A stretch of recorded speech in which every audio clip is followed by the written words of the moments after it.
What do you think about cheating? I think cheating ruins someone's perspective in life, in love.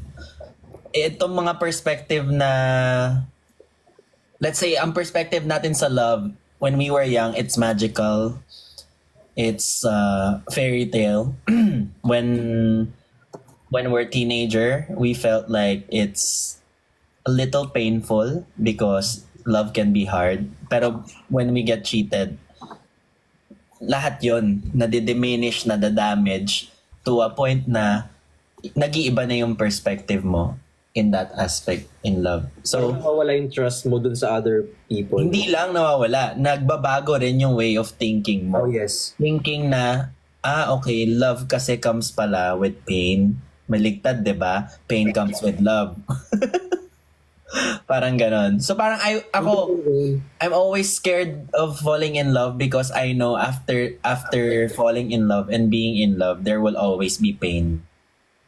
Parang Parang ganon. akibat na yun siya, no? Oo, parang ganon. Whereas yung mga hindi naman nachitan, love can always be complicated but it can always be worth fighting for. Yung mga ganon. Kasi ang sagot ko dyan kanina, nung tinanong ko yan, hindi ko siya sinagot directly. Ang sabi ko lang kasi, Hi Raji! On my end, sabi ko, kapag nasa relationship kasi ako, mas gusto ko na lang na magsabi na lang.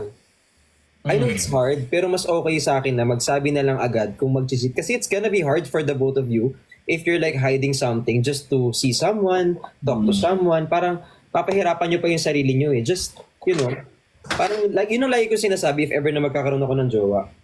Update mo ako agad kapag may nagugustuhan ka ng iba. Para at least matapos na natin to o mapag-usapan natin if I'm okay with that, if you do that. Although, yun nga, the easiest way also for all people is to ignore someone else's feeling. Kaya nangyayari yung mga ghosting, ganyan. It takes a huge amount of courage and love to the person that you're with para maamin mo yun sa kanya. So parang feeling ko, kaya dati na-experience ko yun dahil hindi enough yung courage niya. And Ay, oo nga pala. oh. Ikaw ba hindi mo na-experience?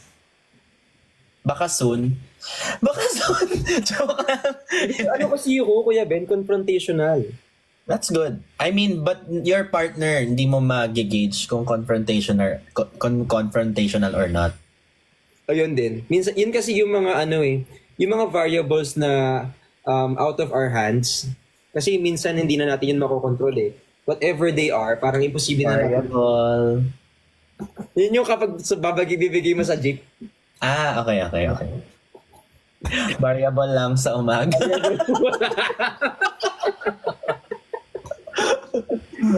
So yun, sabi ko, may chance na ganon. That's good. Kasi pag naranasan mo yun, you will never wish it upon anyone talaga.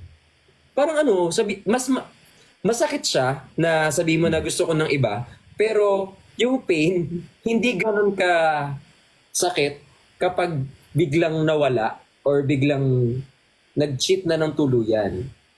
Mas masakit kasi yun kapag ginawa talaga. Mas okay na siguro yung, parang mas gusto ko yung, Balik mo doon. Anong kanina pa ako hinihintay, Nino?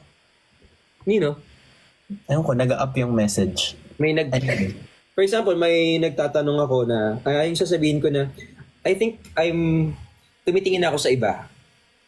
Parang ganon. Mas maganda yung sabihan ko na ng maaga. Para you can fix those things na ano bang reason kung bakit ako tumitingin sa iba. Baka kasi hindi na tayo intimate or baka kasi masyado na tayong comfortable sa isa't isa na I can see you naked na all around.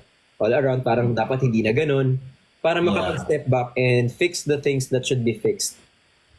Kasi nangyayari lang naman yan kapag even the smallest things hindi mo na bring up sa umpisa. Pag nagpatong-patong yan na yung meron ka ng audacity to do something na uncomfortable sa partner mo. Kasi, nagpatong-patong na lahat eh. The easiest way out is to avoid. Oo. To avoid confrontation. Yung iba. Kaya, ayun. Madali ka daw makamove on.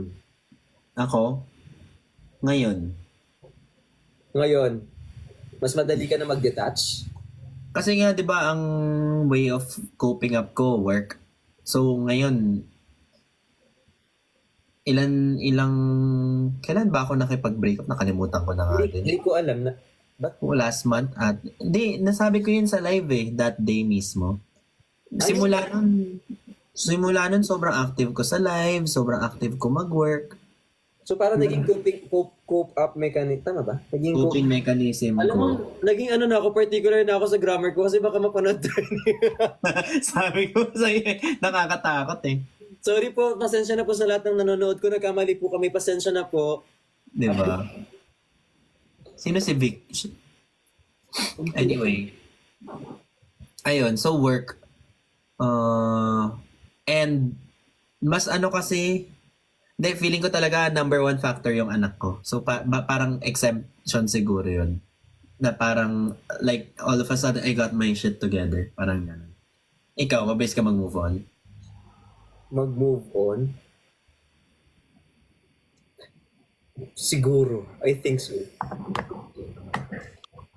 Kasi medyo matutunugan mo na eh. Hmm. Natutunugan ko na maghihiwalay. Like for example, medyo nararamdaman ko nang maghihiwalay na. Pag parang meron ka lang Yung love mo talaga dapat para mamalaman na mabilis ka mag-move on.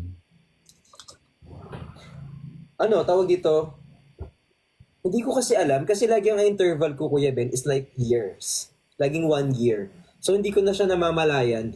Actually, dumating dun sa point na parang gusto kong matulog. Parang pag natutulog ako, pwede bang bukas wala na akong nararamdaman? May ganun eh. Na ang sakit, parang bakit sobrang sakit? Bakit parang gusto ko bukas wala na to? Kasi ang sakit-sakit na. Tapos iniisip ko, shit, sana bukas hindi ko na to ma-feel.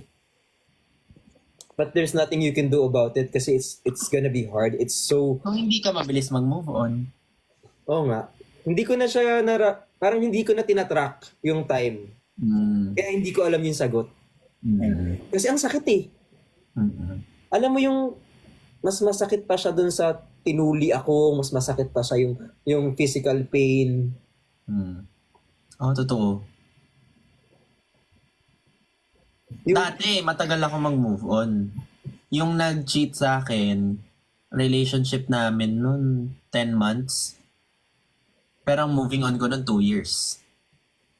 oh my God.